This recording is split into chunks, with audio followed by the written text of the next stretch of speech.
This is how to do a military press. We're going to start by testing the height of the bar, make sure it can fit comfortably under the armpit. We are then going to push our chest into the bar and pick up the weight.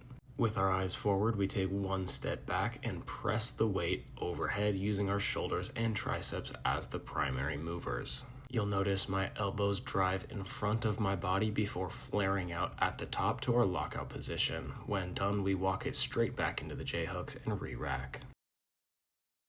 Go ahead and watch this next set so I can kind of show you what not to do. You notice how my elbows are flared out to the side. This is not what we want to go for during our military press. Instead, we rock those elbows inside so they start in front of our body before flaring out at the top.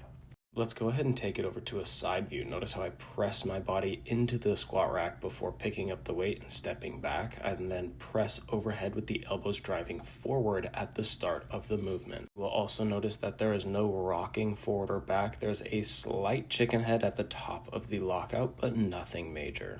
Now, what happens when we start to lose control of the weight is we tend to rock back a little bit. Your body automatically says, hey, my chest is stronger, so it will bend backwards like this, and this is not stable for our lower back. So despite the fact that you might want to automatically do that, it's recommended to push press like this instead, where we use our legs for just a little bit of momentum if we can't get the weight up. Let's talk about our grip. So you never want to load the weight on the weak part of the hand like this. So behind those knuckles is a weak part to hold the weight. Instead, we want to load it on the heel of our palm, right where our ulna connects to the hand. If you don't want to dive into anatomy, it's basically getting your knuckles up towards the ceiling, loading the weight along the base of the palm. The way to practice this would be by pressing the heel of your palm into your barbell before getting ready to press. We are then going to pull our chest to that barbell, stand just as normal, step back, and punch the ceiling when we press.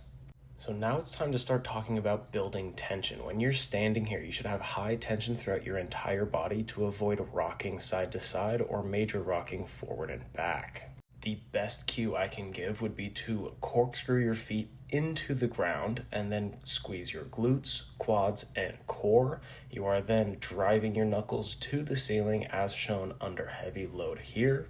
From this setup with a high tension in the core and lower body, you're going to have a stable base to press from.